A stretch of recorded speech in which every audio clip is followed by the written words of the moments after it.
Good afternoon, Golden Knights. Today we have a special news clip of Clarkson students discussing fellow students' experiences with immigration and their journey transitioning to the United States. Here we have Gio talking with his close friend Daniel. Okay, my name is Daniel Tynes. I'm from Panama. And how old were you when you moved to Panama?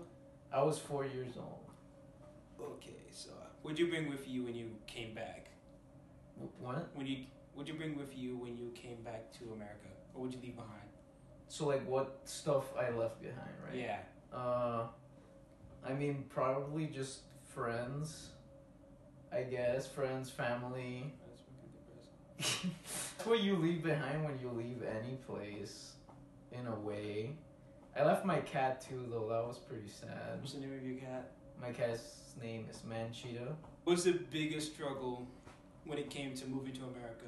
It wasn't actually that struggle. Like, it's not like, most people are just like, I have hard time adapting and stuff. Like, and mine was like pretty smoothly since like my school in Panama was an American school, so I was used to like the sort of U.S. curriculum and like speaking English most of the time. Like, the only reason we'd speak Spanish, ironically, was like just between like friends, and even then sometimes they just prefer to speak in English. I forgot to mention I was born in Peru, so we moved to Panama right after I was born, like 4 years old. We moved there, and that's when like we basically lived there all the time. And he's like American, so that's why I have like citizenship, and it wasn't so hard to like come over here. But like Have you ever felt discriminated against? here, I mean, not really, but something I definitely notice is that I wouldn't like. I mean, I'm pretty sure there's at least one more Hispanic guy, but I haven't seen another Hispanic guy. I mean, I've definitely seen.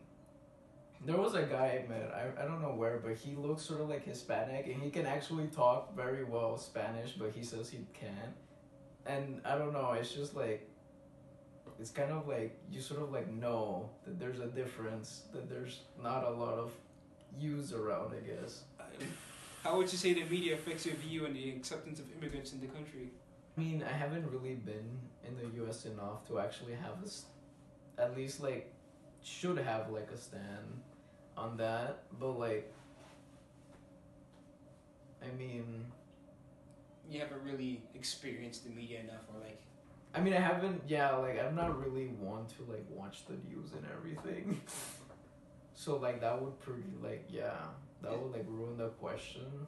But at least for like, I mean, I know that like illegal immigrants sort of like, Trump wanted to like push them out and everything, but at the same time they're sort of like what keeps everything in order, like the economy and everything. So if you just push them out, then we got a problem. Somebody's got to replace them and stuff. Like, you can't just do that simply because you want to. But at the same time, illegal immigration is also, I guess you could debate that there's bad things, but I haven't really like researched it enough to like know what the bad things are. And there you've heard it from Gio and Daniel. See you later, Golden Knights.